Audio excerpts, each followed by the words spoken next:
이제 우리 함께 마음을 모아 성령 강림 후 7번째 주일 예배를 하나님께 드리겠습니다.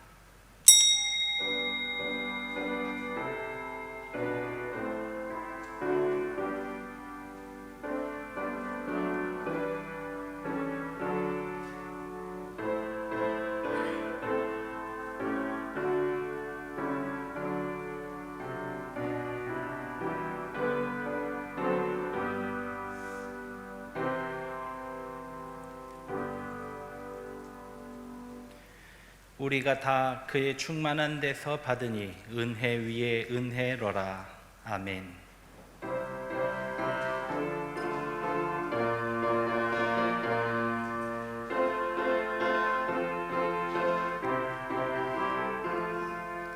나 이제 주님의 새 생명 얻은 몸, 옛 것은 지나고 새 사람이로다.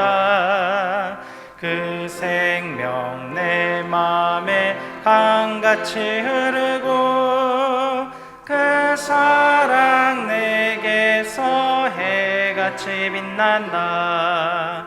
영생을 누리며 주 안에 살리라. 오늘도 내일도 주 함께 살리라. 주 안에 감추인 새 생명 얻으니 이전에 좋던 것 이제는 값없다. 하늘의 은혜와 평화를 맛보니 찬송과 기도로 주 함께 살리라. 영생을 누리며 주 안에 살리라. 오늘도 내일도 주 함께 살리라. 산천도 초목도 새 생명 되었고 죄인도 원수도 친구로 변한다. 새 생명 얻은 자 영생을 누리니 주님을 모신 맘 새 하늘이로다. 영생을 누리며 주 안에 살리라. 오늘도 내일도 주 함께 살리라. 주 따라가는 길 험하고 멀어도 찬송을 부르며 뒤따라가리라. 나 주를 모시고 영원히 살리라. 날마다 섬기며 주 함께 살리라. 영생을 누리며 주 안에 살리라. 오늘도 내일도 주 함께 살리라.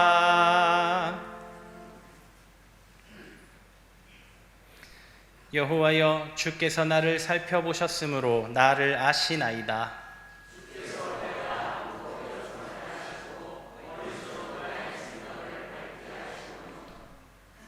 나의 모든 길과 내가 눕는 것을 살펴보셨으므로 나의 모든 행위를 익히 아시오니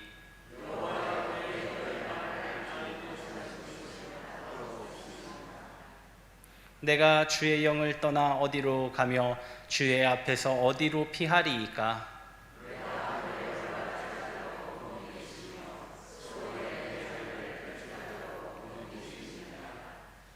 내가 새벽 날개를 치며 바다 끝에 가서 거주할지라도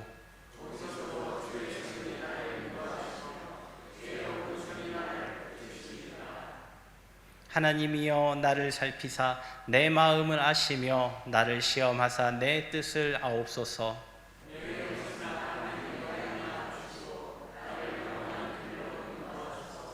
아멘.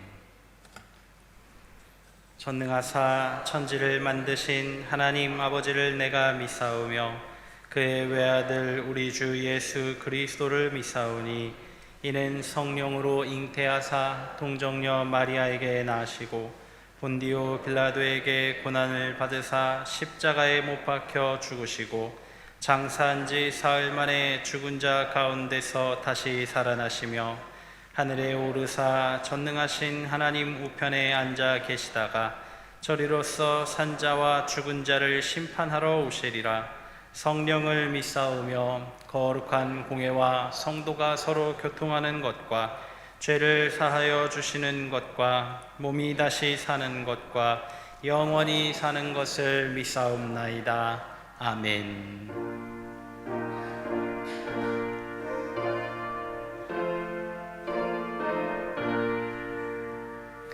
이 천지간 만물들아 복 주시는 주 여호와 전능 성부 성자 성령 찬송하고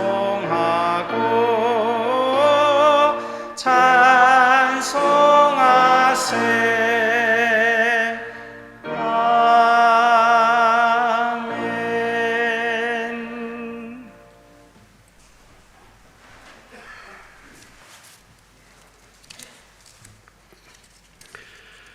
말씀으로 세상을 창조하시고 섭리하시는 하나님, 코비드 상황에서도 우리의 건강을 지켜주시고 이렇게 예배하게 하시니 감사합니다. 일관성이 없이 오락가락하는 정부의 코로나 방침으로 교회가 핍박을 받고 있습니다.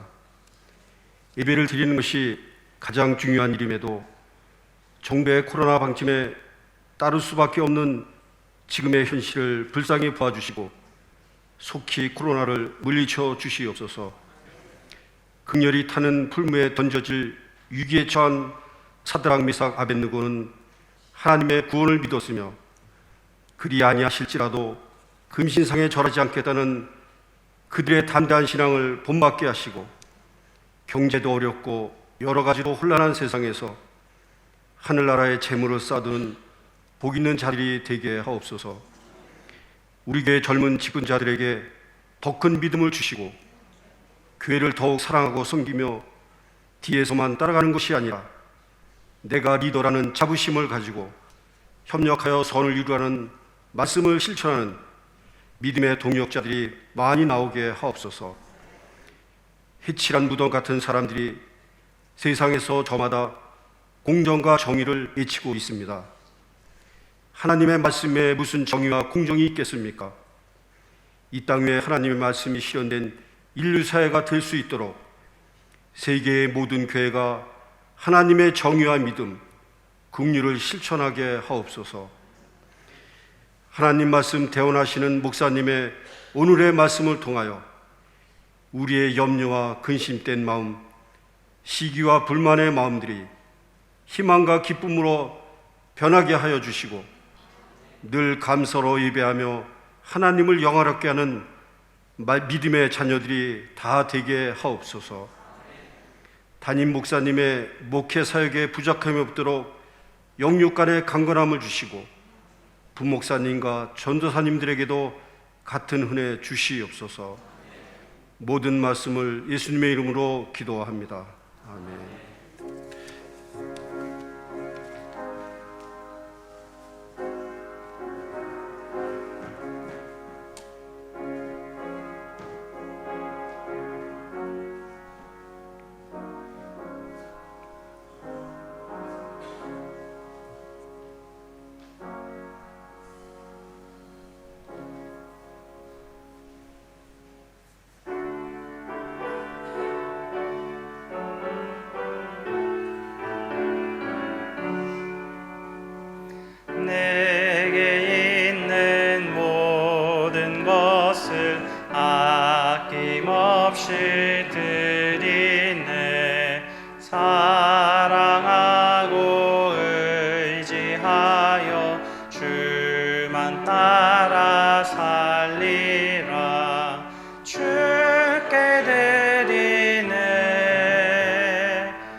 받아 주소서.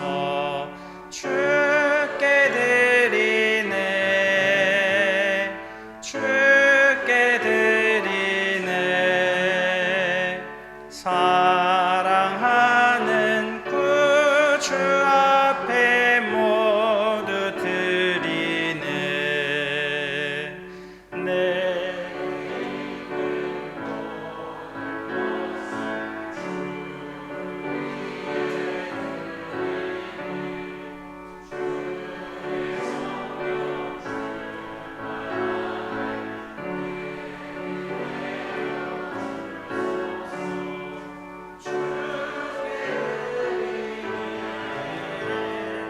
주께 드리네. 사랑하는 구주 앞에 모두 드리네. 아멘.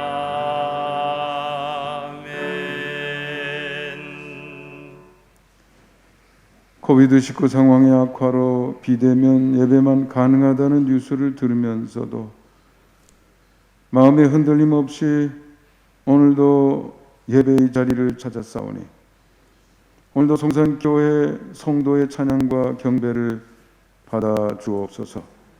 코비드19 상황에 담긴 하나님의 뜻을 헤아리며 반성과 단련, 자기 훈련의 기회로 선용하겠다고 다짐하면서 여전히 마음속 한가득 감사의 마음 채우고 정성으로 준비한 헌금 봉헌합니다. 감산금, 주일헌금에서 선견금, 건축헌금에 이르기까지 제단에 올린 헌금을 받으시고 흠양하여 주옵소서. 주님의 백성들의 기도와 간구, 소원에 응답하여 주옵소서. 험한 세월 등이 이길 수 있도록 무장케 하여 주시고 손안의 작은 돌로 이 시대의 골리앗을 넘어뜨릴 수 있는 능력자들이 되게 하옵소서. 오늘도 마음을 활짝 열고 주님을 향하는 심령마다 하늘의 신령한 복과 땅의 기름짐의 복과 신상의 건강의 복으로 충만케 하옵소서. 우리 주 예수 그리스도의 이름으로 축복하며 기도하옵나이다. 아멘.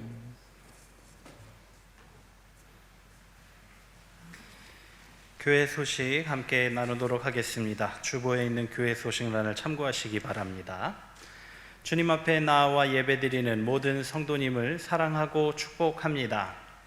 오늘은 성령 강림 후 제7주입니다. 날마다 성령님과 동행하시기를 바랍니다. 수도권 사회적 거리두기가 7월 12일 월요일부터 7월 25일 주일까지 4단계로 격상되었습니다.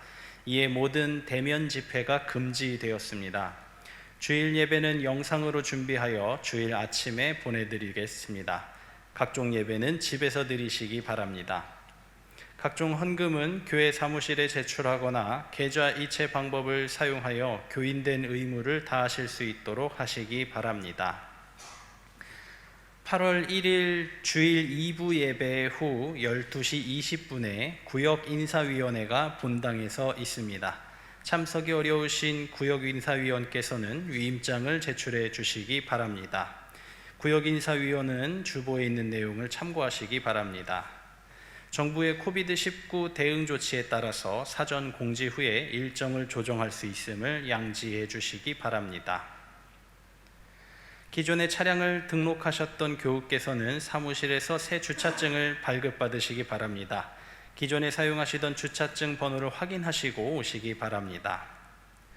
교회 교육관 앞 도로공사가 진행 중입니다. 교우 여러분께서는 안전사고에 주의하시고 공사장 주변으로 접근하지 마시기 바랍니다. 교우 소식입니다. 군복무 중인 청년들 위하여서 계속해서 기도해 주시기 바랍니다. 이제 우리 하나님의 말씀 다 같이 봉독하도록 하겠습니다. 오늘 우리에게 주시는 하나님의 말씀은 신약 성경 에베소서 1장 3절에서 14절까지의 말씀입니다. 받들어 봉독하도록 하겠습니다. 찬송하리로다. 하나님 곧 우리 주 예수 그리스도의 아버지께서 그리스도 안에서 하늘에 속한 모든 신령한 복을 우리에게 주시되 곧 창세전에 그리스도 안에서 우리를 택하사 우리로 사랑 안에서 그 앞에 거룩하고 흠이 없게 하시려고 그 기쁘신 뜻대로 우리를 예정하사 예수 그리스도로 말미암아 자기의 아들들이 되게 하셨으니 이는 그가 사랑하시는 자 안에서 우리에게 거저 주시는 바 그의 은혜의 영광을 찬송하게 하려는 것이라. 우리는 그리스도 안에서 그의 은혜의 풍성함을 따라 그의 피로 말미암아 속량 곧 죄 사함을 받았느니라. 이는 그가 모든 지혜와 총명을 우리에게 넘치게 하사 그 뜻의 비밀을 우리에게 알리신 것이요 그의 기뻐하심을 따라 그리스도 안에서 때가 찬 경륜을 위하여 예정하신 것이니 하늘에 있는 것이나 땅에 있는 것이 다 그리스도 안에서 통일되게 하려 하심이라. 모든 일을 그의 뜻의 결정대로 일하시는 이의 계획을 따라 우리가 예정을 입어 그 안에서 기업이 되었으니 이는 우리가 그리스도 안에서 전부터 바라던 그의 영광의 찬송이 되게 하려 하심이라.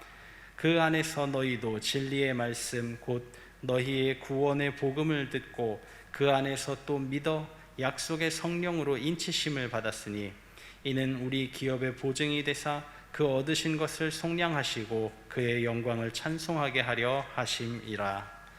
하나님의 말씀입니다.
귀한 찬양 감사합니다. 우리 남성 중창 고운 발성에 이렇게 아름다운 화음으로 불러주셨습니다. 하나님께서 기뻐 받으셨을 줄 믿습니다. 네, 계속해서 이 시대가 지금 좀 자꾸 가라앉고 좋아져야 되는데 지금 뭐 1,300명대 이거 올라갔죠. 그래서 최고 수위 아마 정부가 이 발표할 수 있는 대응 수위로는 제일 높은 수위 같아요. 4단계 이렇게 격상이 됐습니다. 아마 최초 같아요. 지난번에도 한번 높은 수준이었지만 지금보다는 좀 아래였습니다만은. 그래서 뭐가 할 수 있고 뭘 하면 안 되는지 우리 화성시 문화유산과에 전화를 몇 번씩 해봐도 아직 지침이 안 내려왔다 이런 소리만 하고 있습니다. 그래서 지난번 정도에 우리가 기준을 둬서 지내보면서 확인이 되는 대로 여러분에게 문자로 공지를 해드리도록 하겠습니다. 그래도 주일날만큼은 지난번처럼 20명 정도 모여서 영상 촬영 목적으로 드리는 예배, 그런 예배는 드리게 되지 않을까 이렇게 한번 생각을 해봅니다. 이렇게 또 자꾸 이러니까 좀 신앙생활에 리듬도 깨지고 불편해하시는 분도 계십니다. 지난번 우리 김다윗 목사님 관련해서 그때 한번 충격이 왔었습니다만은 지금 생각해도 얼마나 기적같이 지났는지 모르겠어요. 목사님하고 마주 앉아서 여러 번 밥 먹은 사람도 있고 저를 포함해서 회의도 장시간 하고 이랬는데도 전파가 되지 않고 목사님 내외도 이렇게 뭐 아무런 영향이 없었어요. 사모님 좀 피곤하시다는 말씀도 있었고 목사님도 두통약 잡순 정도 그런 정도로 이길 수 있었으니까 우리가 듣기보다는 쉽게 이겼잖아요. 그래서 여러 가지로 하나님께서 도우시고 역사하셨다 그렇게 감사한 마음을 갖고 있습니다. 어쨌든 뭐 그래도 여러분 건강은 항상 조심하시고 꼭 필요한 일은 해야지요. 어떻게 하겠어요? 그렇지만 꼭 필요하지 않은 경우에는 될수록 자제하고 집안에 머물러 있는 것이 자기 건강을 지키는 최고다. 이렇게 일반적으로 나오고 있습니다. 안내가 되고 있습니다. 그러니까 뭐 마트에 꼭 가야 된다든지 이런 경우를 제외하고 이렇게 높은 단계로 올라갔을 때는 여러분이 좀 조심하는 것이 필요하겠다 그런 생각은 합니다. 그러나 뭐 저는 항상 제게 주어진 사명을 감당하다가 코비드19로 죽는다 그래도 저는 뭐 이렇게 불편한 게 하나도 없어요. 하나님께 드리기로 했던 인생 지금 여기까지 왔고 그 일 하다가 죽는다 그러면 감사한 일이죠. 그러나 제가 하는 활동이 여러분에게 혹시 피해가 되지 않기 위해서 제가 여러분에게 뭘 열정을 요구하거나 이렇게 하진 않습니다. 여러분이 신방 와주세요 그러면 100만 번이라도 갑니다. 그러니까 늘 그렇게 아시고 또 여러분 신앙 관리도 잘 하시기 바랍니다. 힘들 때는 힘들어서 아이고 죽겠네 할 수도 있지만 힘든 것을 버티고 내 의지를 단단하게 유지하는 과정에서 더 강력한 신앙으로 올라설 수 있을 수도 있습니다. 그러니까 후자가 여러분이 되시면 좋겠어요. 어려운 일이 생겼다고 큰일 났네 하고 무너지는 사람들 출애굽 1세대. 어렵지만 여리고성을 무너뜨리고 가나안 땅을 정복하는 출애굽 2세대. 차이가 있는 거죠. 여러분은 후자가 되시기를 주님의 이름으로 축원합니다. 우리 서로 인사하겠습니다. 항상 건강하시고 행복하세요.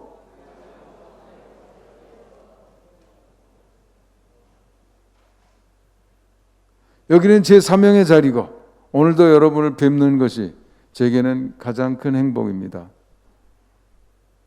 여러분들이 서로 소중히 여기시면서 우리 코비드19가 가르쳐 준 게 그거 아니에요? 평범한 게 아닙니다.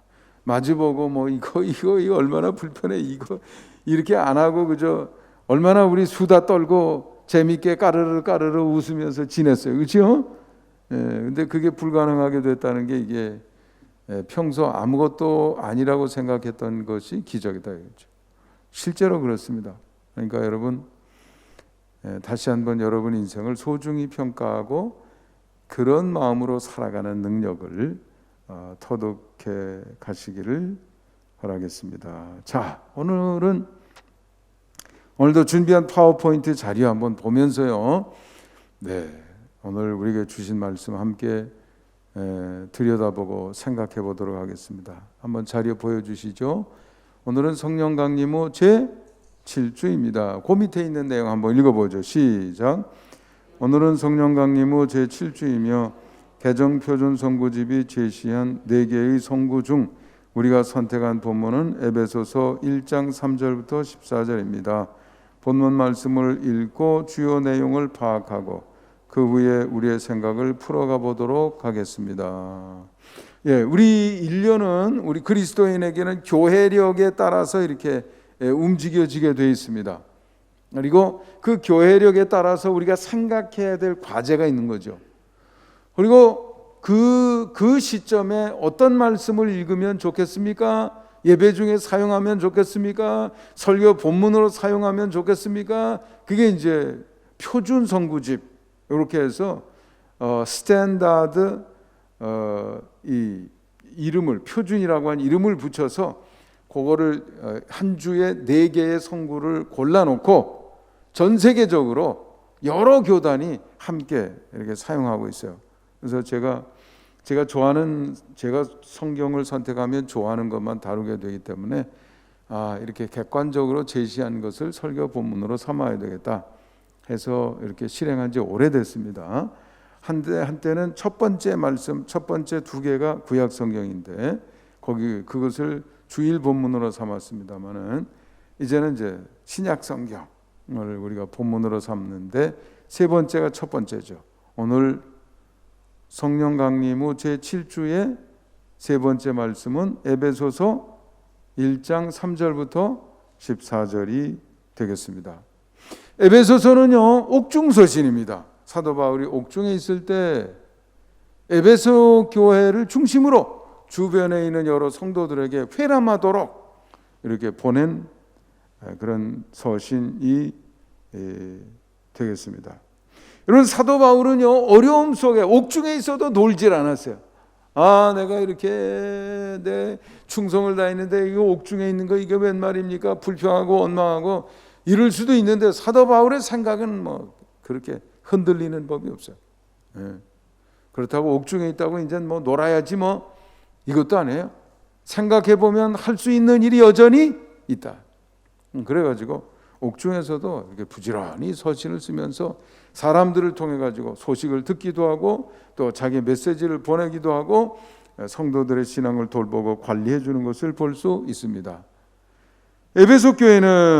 에베소서는 전반부 후반부로 나눌 수 있는데 전반부는 뭐 어느 정도 좀 교리적인 설명이 들어 있고요.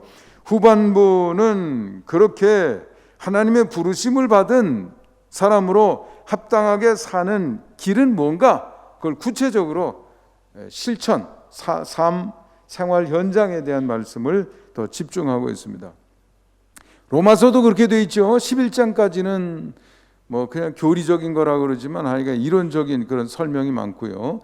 뭐 12장 이후는 생활 그 자체를 다루고 있습니다. 제가 뭐 그 설명을 이 시간 길게 드리지는 않겠고요. 에베소서도 그렇게 구성이 되어 있다 하는 점을 지적을 해드립니다. 오늘 3절부터 14절까지는 전부 12절이에요. 그렇죠? 근데 이 원문 성경을 보면 12절이 하나의 문장으로 이어져 가고 있습니다. 하나의 센텐스예요. 문장이에요. 그러니까 여러분, 사도 바울이 말을 지금 시작해서 설명을 하면서 뭐 한 가지 개념에 도달하게 되면 또 설명한 게 너무 많은 거예요. 또 이렇게 붙고 계속해서 이야기하다가 보니까 12절이 한 문장이 된 거예요. 사도 바울의 마음속에는요, 항상 이런 영적인 내용이 가득 들어 있습니다. 뭐 하나 시작하면 새끼를 치고 꼬리를 물고 이래서 얼마든지 1시간, 2시간, 하루 종일 며칠이라도 얘기할 수 있는 그런 깊은 영적인 이해가 있는 것이죠. 여러분의 신앙이 그와 같게 되시기를 바랍니다. 네, 마음속에 영적인 아이디어, 성경적인 사상과 정신, 여러분이 이해한 것들이 마음속에 가득 들어있어서 손자를 붙들고도 얘기해주고 아들을 붙들고도 얘기해주고, 네. 이웃 아줌마하고 두런두런 얘기하다가 말이 시작이 되면 1시간, 2시간 얘기할 수 있고 그런 능력과 실력을 갖추게 되는 여러분들이 되시기를 바랍니다. 오늘 읽은 성경에 보면 제목이 하늘에 속한 신령한 복 이렇게 되어 있죠. 네, 그것은 그 3절부터 12절 앞부분에 보면 그런 표현이 나와요. 그래서 그걸 쭉 설명하는 형식으로 되어 있습니다. 그래서 하늘에 속한 신령한 복, 그게 뭐냐? 이렇게 설명을 쭉 하고 있는 거죠. 그 쭉 하고 있는 내용을 이 어느 주석, 그랜드 종합 주석에 보면 그걸 세 부분으로 나눴어요. 하늘에 속한 신령한 복은 성부 하나님에 의한 몫이 있고 성자 예수 그리스도에 의한 몫이 있고 성령에 의한 몫이 있다 하는 것을 쭉 셋으로 나눴기 때문에 그것을 그렇게 풀어서 설명하고 있는 것을 제가 읽어봤습니다. 3절부터 6절, 7절부터 12절, 13절과 14절 이렇게. 한번 3절부터 6절 먼저 한번 읽어보죠. 성부 하나님 관련된 그런 부분, 제가 3절을 먼저 읽습니다. 찬송하리로다 하나님 곧 우리 주 예수 그리스도의 아버지께서 그리스도 안에서 하늘에 속한 모든 신령한 복을 우리에게 주시되,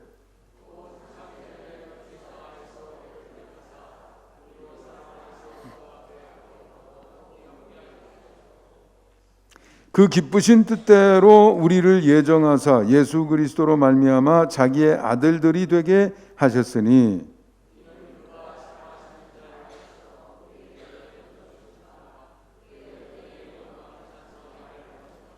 네, 이 부분의 어떤 그 핵심을 우리가 좀 주목해 보는 거죠.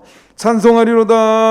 하나님은 찬송 받으시는 게 마땅해요. 왜냐하면 그런 일을 하셨으니까, 그런 은총을 베풀어 주셨으니까. 우리가 죄를 지어서 심판을 받아 마땅하지만 우리를 불쌍히 여기시고 다시 받아 주셨으니까, 그런 모든 것들을 생각하면 하나님께 우리는 마땅히 뭘 올려야 돼요? 찬양을 올려야 되는 거죠. 그런데 하나님 그랬을 때 구체적으로 다시 더 한 걸음 들어가 보면 성부 하나님이 계시고 예수 그리스도가 계시고, 세 번째는 누구요? 성령 하나님이 계신다. 성부, 성자, 성령 삼위일체 하나님이시다 이거죠. 그래서 먼저 하나님 그랬을 때 여기는 누굴 얘기하냐? 우리 주 예수 그리스도의 누구요? 아버지.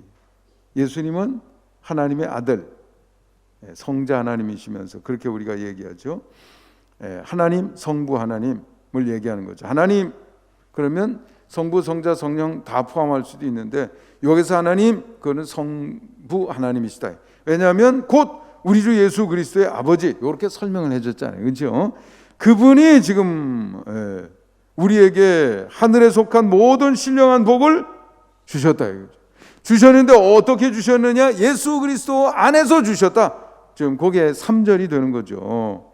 자, 그러면 하늘에 속한 신령한 복이 뭡니까? 그거 주셨다는 게 뭔 뜻이에요? 그게 이제 4절부터 나머지죠. 4절 곧 앞에 설명한 거 지금 붙여서 다시 설명한다, 그런 뜻입니다. 네, 첫 번째 부분 뭐냐면 창세전에 그리스도 안에서 우리를 택하사, 창세전에 우리를 택했다. 택했다는 게 여기 포인트죠. 택했어요. 언제 택했어요? 창세전에 택했다 이거죠. 어떤 방법으로 택했어요? 그리스도 안에서, 그리스도를 통해서 택하셨다 이거예요. 그래서 택하시고, 첫 번째 우리로 사랑 안에서 그 앞에 거룩하고 흠이 없게 하시려고 그 기쁘신 뜻대로 우리를 어떻게 하셨다고요? 예정하셨다. 첫 번째 택하시고, 두 번째 예정하시고. 네, 이거 다 분석하면 예정했다는데 다 붙는 무슨 부사라든지 부사구 이런 식으로 다 붙게 되는 거죠. 그러니까 포인트는 택하셨고 첫 번째, 두 번째는 예정하셨고, 이렇게 되는 거죠. 예수 그리스도로 말미암아 자기 아들들이 되게 하셨으니 택하시고 예정하셔서 뭐가 되게 하셨다고요? 아들들이 되게 하셨다. 하나님의 자녀가 되게 하셨다. 하나님의 소유가 되게 하셨다. 이거죠. 아멘. 네. 여러분은 하나님의 자녀로 다시 회복이 되어서 하나님의 것으로 불리우는 줄 믿습니다. 근데 그게 어느 날 갑자기 뿅 하고 이루어진 게 아니고 하나님이 제일 처음에 택하셨고 예정하셨고 그리고 그것을 집행하셨다, 실행하셨다, 그런 뜻이 된다 그렇죠. 뭐 예정하셨다는 거 뭐 저 교단별로 논쟁도 있죠. 신학적인 논쟁. 하나님이 다 예정하시고 뭐 다 선택하신 거면 우리는 뭐예요? 그러면 우리는 뭐 꼭두각시예요? 뭐 이렇게 질문할 사람도 있습니다만은 하나님이 하시는 일은 우리 논리로 대할 게 아니에요. 그렇게 쉬운 게 아닙니다. 하나님은요, 어거스틴이 시간도 하나님의 피조물이라고 그랬어요. 시간이 하나님 안에 있어요. 하나님 안에 과거도 있고 현재도 있고 미래도 있고 사람이 쉽게 생각할 수 있는 그런 논리 구조가 아닙니다. 여러분, 우리의 존재도 역시 마찬가지예요. 우리가 겉으로 보는 거 이거 물리적인 부분 아니에요. 물리학 그러면 이제 뭐 무슨 이런 부분들을 우리가 연구합니다만은 더 깊이 들어가면 양자 물리학이라고 있어요. 양자 물리학. 이 만물이 존재하는 그 근원, 거기에 들어가 보면 뭐 중성자가 있고 양자가 있고 전자가 있고 뭐 이런 얘기 나와요. 그걸 또 분석해서 들어가면 몇 가지 힘과 몇 가지 요소들이 서로 어울려서 이 만상을 이룬다는 거죠. 그러면서 거기에 실험하는 사람들 얘기 들으면 뭐 이해가 안 돼요. 이해가 안 돼요. 예를 들면 양자를 박스에, 진공 상태 박스에 하나를 딱 집어넣었어요. 그리고 박스니까 크잖아요. 뭐 귀퉁이 어딘가 있겠죠. 반을 딱 잘랐어요. 그리고 이거는 런던으로 보내고 이거는 뉴욕으로 보냈다. 그럼 어디에 있어요? 하나를 집어넣었으니까 둘 중 안에 한 군데 있겠죠? 그래요, 안 그래요? 그렇죠? 그런데 여기 있다 말할 수도 없고 저기 있다 말할 수도 없대요. 그냥 열어서 보는 그곳에 있다는 거예요. 런던에서 열어보면 거기 있어요. 뉴욕에서 열어보면 거기 있어요. 이상하지요? 우리 논리로 설명이 안 됩니다. 그런데 과학자들이 그렇게 얘기하고 있어요. 여러분, 우리 존재 자체도 그 근원으로 들어가 보면 설명이 쉬운 게 아니에요. 그러니까 그런 논쟁할 필요가 없습니다. 다 하나님이 역사하시고 섭리하시고 일하시는 것을 믿으시기 바랍니다. 그러나 하나님이 선택하시고 예정하셨다는 것은 우리가 꼭두각시라는 뜻이 아니에요. 우리의 자유의지, 우리의 선택, 우리의 책임, 이런 것들이 다 반영이 된, 그럼에도 불구하고 하나님이 다 역사하시고 섭리하시고 선택하시고 일하시는 그런 것임을 우리가 성경이 설명하고 있다고 하겠습니다. 7절부터 12절.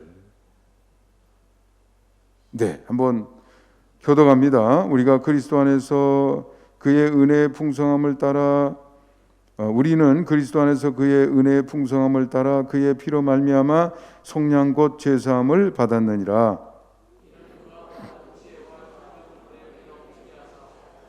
그 뜻의 비밀을 우리에게 알리신 것이요 그의 기뻐하심을 따라 그리스도 안에서 때가 찬 경륜을 위하여 예정한 것이니 하늘의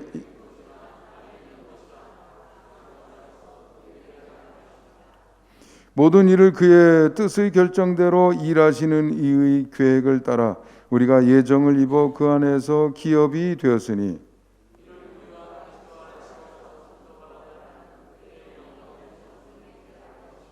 네.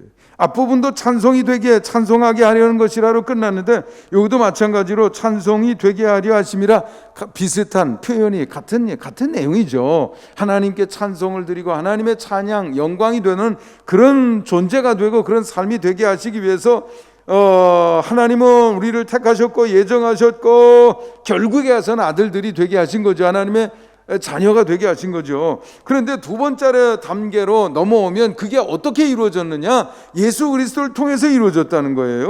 7절에 보면 예수 그리스도 안에서 그의 은혜의 풍성함, 앞에 성부 하나님의 그 풍성함, 이런 것들이 역사하셔서 그의 피로 말미암아 속량 곧 죄사함을 받았느니라. 네, 예수 그리스도를 통해서 하나님이 예정하시고 선택하시고 또 계획하셨던 모든 것들이 결국은 그 길이 열려지게 되었다는 겁니다. 아멘. 네. 자, 그렇게 실행이 됐죠. 그러면 이제 마지막 두 절이죠. 13절, 14절 한번 봅니다. 시작. 그 안에서 너희도 진리와 말씀 곧 너희의 구원의 복음을 듣고 그 안에서 또한 믿어 약속의 성령으로 인치심을 받았으니 이는 우리 기업의 보증이 되사 그 얻으신 것을 속량하시고 그의 영광을 찬송하게 하려 하심이라. 여기도 역시 마찬가지로 찬송이라는 말이 그 부분에 나오잖아요. 이렇게 셋으로 이 마무리되는 부분을 보면 이 셋으로 구분이 되는구나. 처음 부분에는 성부 하나님에 대한 얘기가 나오고 두 번째 부분에는 메인 포인트가 성자 하나님에 대한 말씀이고 세 번째는 성령 하나님. 그 성령 하나님이 인치시고 또 보증이 되시고 우리의 삶의 현장에서 역사하시고 일하시며 결과를 책임지시는 분인 줄 믿습니다. 예. 저 성경 본문이에요. 예. 자, 다음 자리 한번 보죠. 성령 강림후 제7조 우리가 씨름할 과제는 뭔지 한번 읽어보겠습니다. 시작. 세상은 변함없이 험하고 바른 길을 가리는 사람에게 그 험함을 나타내고 있습니다. 그러므로 성령의 시대를 살고 있다는 인식을 갖는 것으로 그칠 것이 아니라 성령님과 동행하는 능력을 확보하는 것이 필요합니다. 네. 성령 강림 후 제7주란 말이에요. 성령님께서 우리에게 오신 것은 우리와 동행하시기 위해서, 우리의 삶의 현장에 함께 계시기 위해서, 여기에는 말씀처럼 보증이 되기 위해서, 예수 그리스도를 통해서 이루어지는 구원의 역사 결과가 확실하게 나타나도록 역사하시기 위해서, 합력하여 선을 이루게 하시기 위해서 성령께서 일하고 계시는 줄 믿습니다. 우리가 그 부분을 집중하는 것이 성령 강림 후 제7주 교회력 이 시즌이다 말이죠. 그러면 성령께서 보증하신다는 것만 생각할 것이 아니라 그 성령님이 우리와 함께 계시니 우리 역시 그 하나님을, 성령님을 의식하고 그분과 함께 동행하는 능력을 터득해야 되겠죠. 왜 그것이 더 필요합니까? 세월이 험하니까. 그렇지 않고는 살아가기가 힘든 거예요. 세상은 본래 그런 거예요. 내가 모든 것을 가졌어도 혼자라고 생각하면 버티기가 힘들어요. 사울왕 생각해보세요.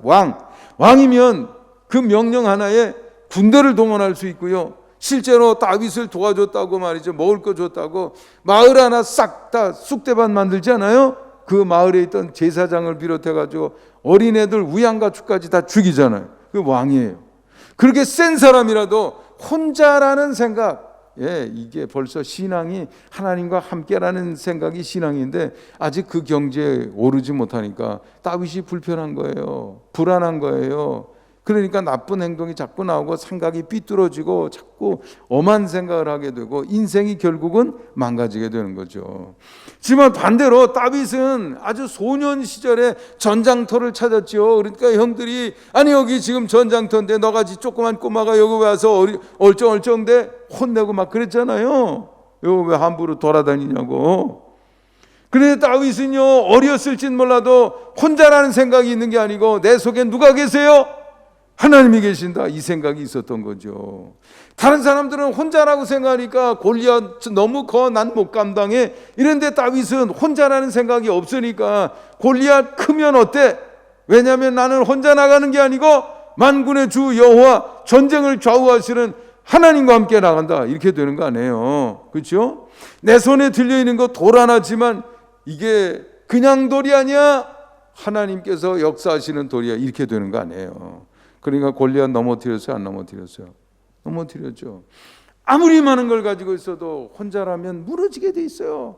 그 세상이 그렇게 힘들고 험한 겁니다. 그러니까 우리의 생각이 달라져야죠.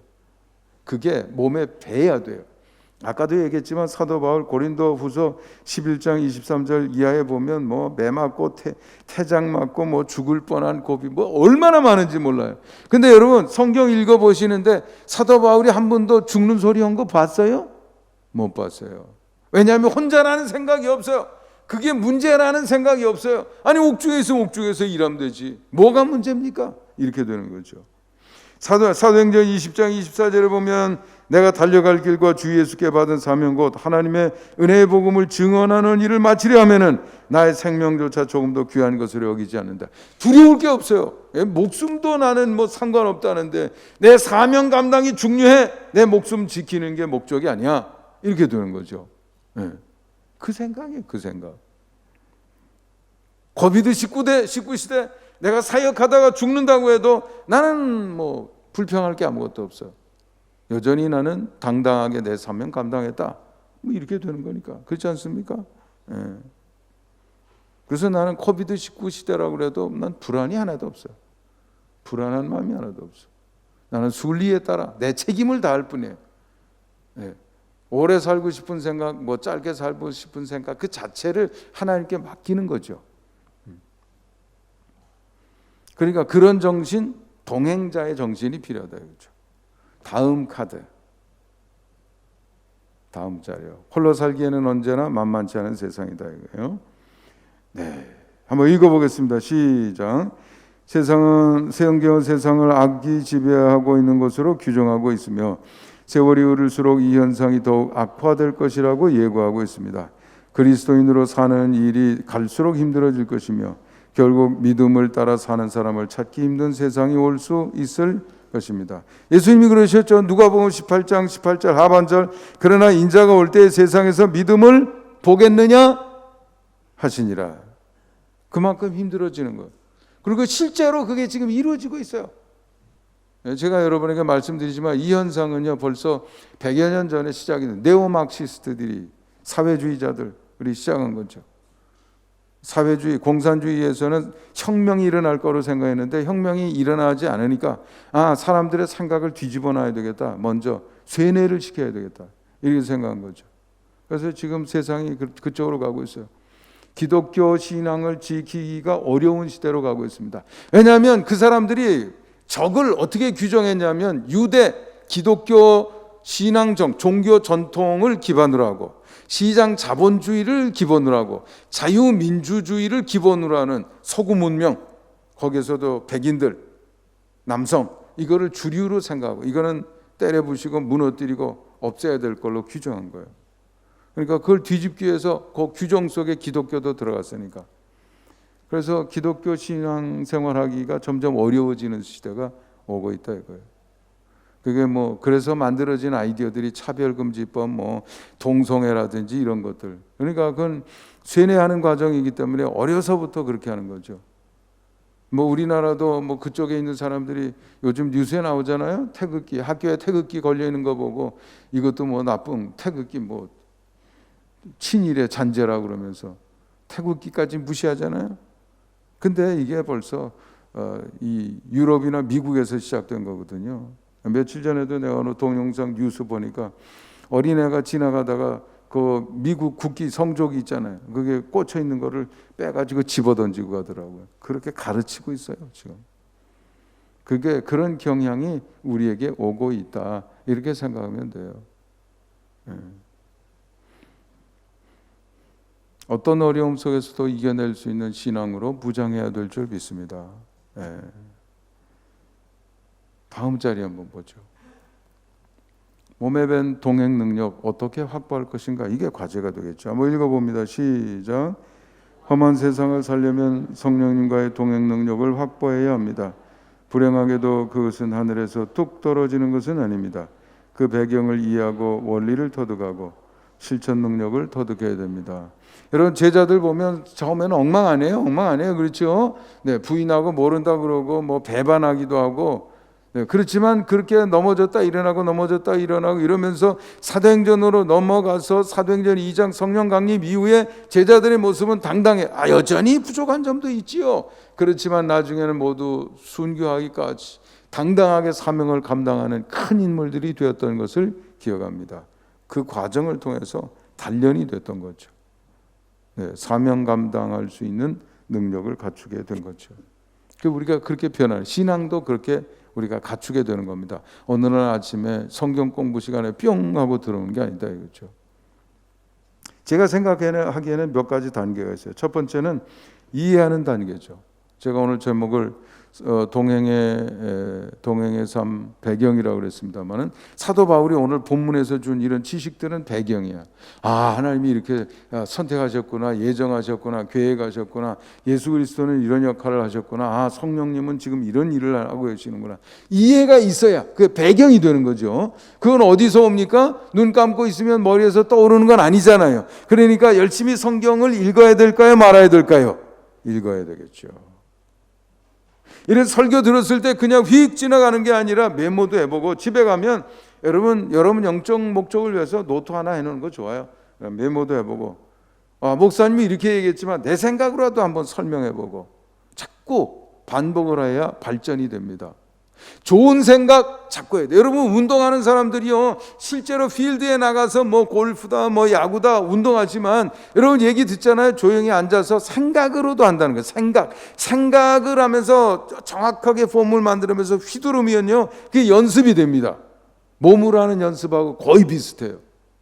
그러니까 하나님의 말씀을 자꾸 묵상하고 생각하고 마음속에 자꾸 이해하고 자꾸 반복을 하게 되면 그게 여러분 마음속에 새겨지며 여러분의 특질이 되고 성격이 되고 성품이 되고 감정이 되고 결국은 여러분의 운명을 바꾸게 될 줄 믿습니다. 생각해야 돼요. 여러분 행동하는 거나 생각하는 거나 뇌에서 하는 작용으로 보면 똑같은 거예요. 두 번째는 원리를 명확히 파악해야 돼요.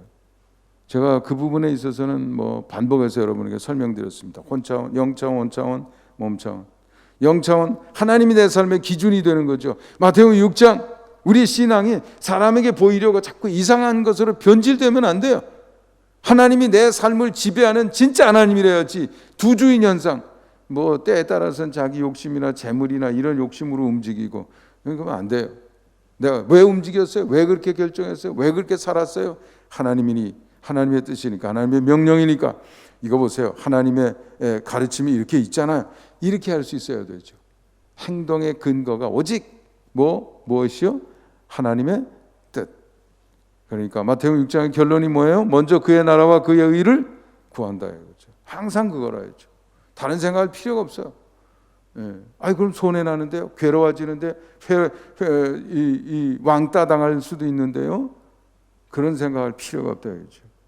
두 번째로 혼차원이죠. 마태복음 5장에 있는 것처럼 하나님의 명령을 붙들고 자꾸 실천하면서 나를 끌어올리는 거예요. 어떻게? 하늘에 계신 너희 아버지의 온전하심 경지에 이를 때까지. 여러분 수영 강의 받았으면 물속에 들어가서 자꾸 하는 거 아니에요. 그러면 몸에 익게 되는 거예요. 자전거 이렇게 타는 거 이쪽으로 넘어지려고 그러면 핸들 이쪽으로 꺾고, 그래서 자꾸 해보면서 몸에 익히게 되는 거죠. 몸에 배면 저절로 나오게 되어 있습니다. 그 다음엔 몸 차원이죠. 하나님과 동행의 현장에서 터득하는 겁니다. 신앙은요, 현장에서 자꾸 훈련하면서 터득해야 돼요. 아내에게 잘하는 방법, 남편에게 잘하는 방법, 자식 훌륭하게 키우는 방법, 하나님의 백성으로 교회에서 처신하고 행동하는 방법, 현장에서 터득해야 돼요. 터득하려는 노력이 없으니까 살던 삶 늘 똑같이 사는 거죠. 말은 그럴듯하게 번질번질하게 잘하면서 사는 거 보면 전혀 딴판으로 사는 일들이 그래서 생기는 겁니다. 그러니까 먼저는 원리를 명확하게 파악하고, 세 번째는 현장에서 능력을 터득하라. 현장에서. 제자들 보세요.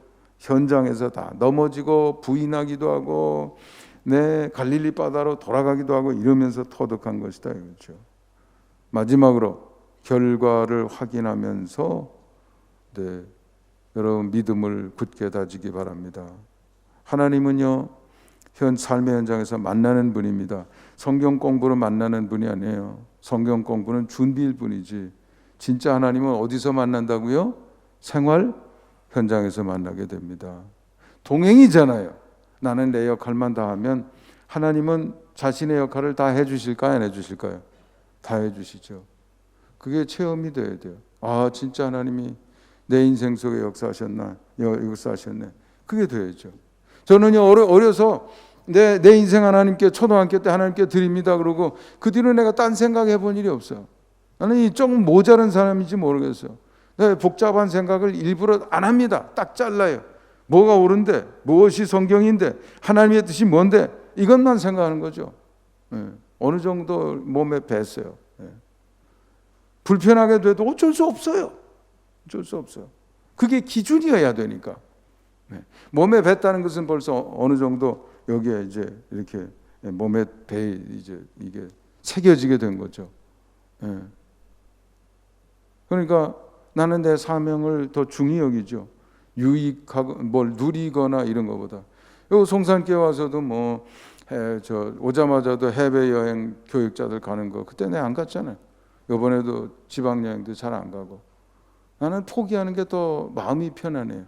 여러분이 여기 계시는데 저 혼자만 가서 뭐 구경한다고 그런 것보다도 그렇지 않습니까? 네. 나는 그렇게 생각해요. 생활 현장에서 하나님의 뜻이라고 생각하면 저 송산교회 와서 첫 번째 얼마 되지도 않아서 몇 달 한 두 달 지났습니까? 지방에 가서 저 교리와 장정이 아니라고 말하면서도 안 고치더라고요. 아니 잘못됐으면 지금 고치세요. 내가 그때 그랬던 기억이 납니다. 생활 현장에서 올바른 것을 고집하는 게 이제는 어느 정도 몸에 뱄어요. 최근에도 지방에 갔던 얘기 내가 제가 말씀드렸잖아요.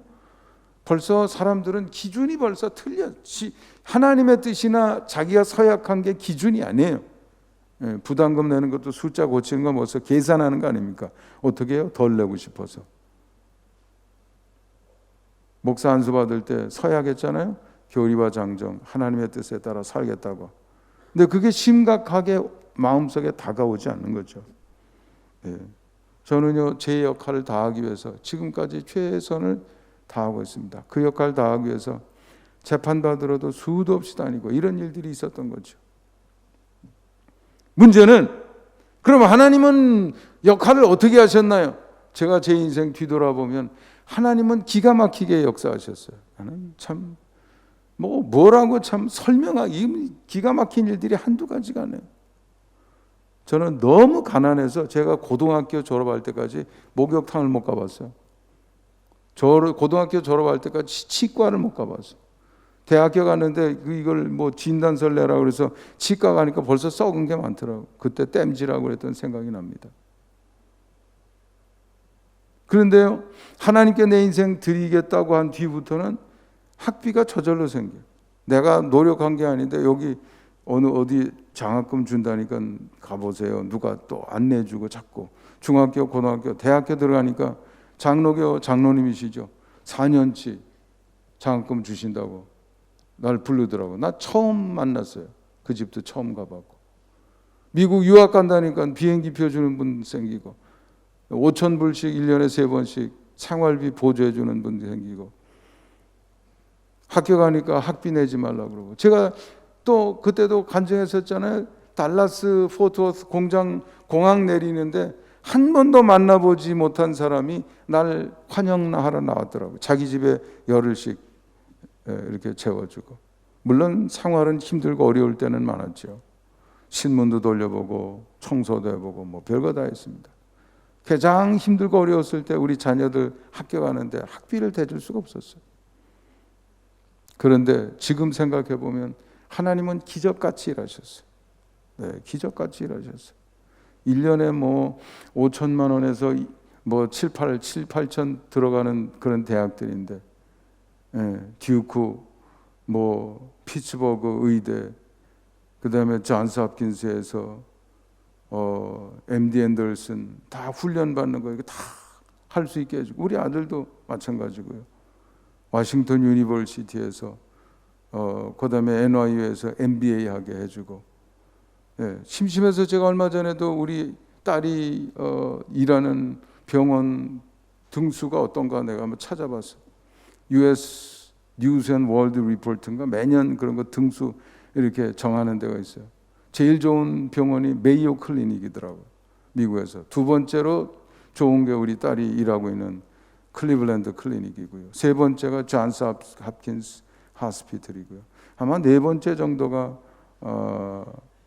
그 옥스퍼드가 아니라 뭐 하버드 병원 정도 되는 것 같아요. 뭐 그럼 제가 바랄 게 또 뭐 있겠어? 하나님이 다 하신 거야. 내가 한 일은 아무것도 없어요. 걱정만 했죠. 미안해만 했고. 나는 내 책임만 다하니까 하나님은 하나님 책임을 기가 막히게 해주시더라고요. 우리 딸이 뭐 그런 의사니까 월급은 많이 받을지 몰라도 우리 아들이 언제 그러더라고요. 자기는 뭐 경제적인 독립 이젠 다 이뤘다, 이런 얘기 하더라고요. 그런 거 보면 하나님이 이런저런 걸로 해서 내가 내 역할 감당하기 위해서 이렇게 힘든 일도 있었고 저렇게 힘든 일도 있었고, 재판받을 때 그 심정들이나 이런 것들이 그래도 내가 그걸 고집했거든요. 그랬더니 하나님은 자신의 일을 너무 기가 막히게 해주시는 거예요. 너무 기가 막히게 해주시는 거예요. 여러분, 생활 현장에서 동행의 축복을 체험하시기 바랍니다. 믿음은요, 이론이 아니에요. 하나님은 이론이 아닙니다. 삶의 현장에서 만나는 대상인 것을 믿으시기 바랍니다. 동행에 숙달된 능력자가 되시기를 주님의 이름으로 축원합니다. 우리 마지막 읽어보고 마치겠습니다. 우리 함께 읽어봅니다. 사도 바울은 다메섹으로 가던 중에 부활 주님을 만났습니다. 제자들을 찾아가시거나 아라비아 광야에서 진리를 터득하는 기회를 가졌습니다. 그리고 사역 현장에서 최고 수준의 동행 능력자로 설 수 있었습니다. 오늘 본문은 그의 동행의 삶 이해의 깊이를 잘 보여주고 있습니다. 우리도 바울처럼 탁월한 경지에 오르는 일에 도전해야 하겠습니다. 기도하겠습니다. 고마우신 하나님 감사합니다.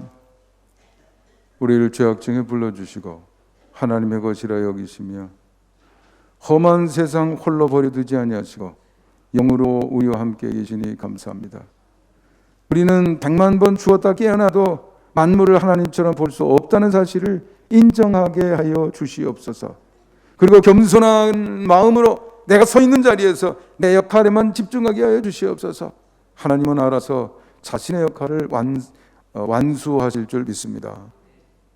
결과는 우리가 꿈꿀 수 없는 탁월하며 뛰어나며 모든 복들의 충만함임을 잊지 말게 하옵소서. 예수님의 이름으로 기도하옵나이다. 아멘.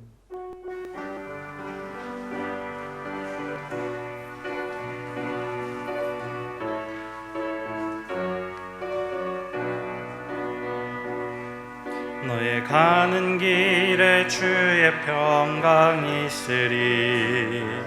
평강의 왕 함께 가시니 너의 걸음 주 인도하시리.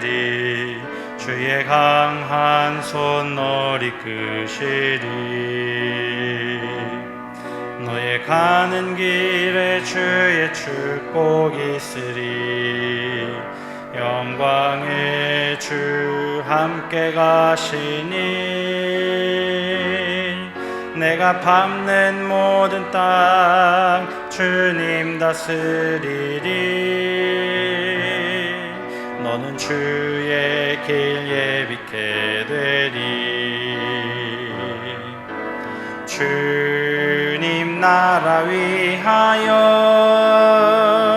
길 떠나는 나의 형제여,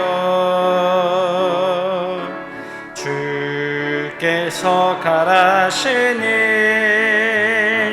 너는 가라. 주의 이름으로 거칠은 광야 위에 꽃은 피어나고 세상은 내 안에서 주님의 영광 보리라. 강하고 담대하라.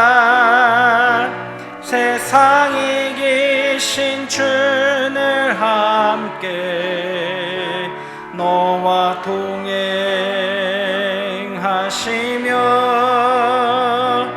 내게 새 힘을 주시리.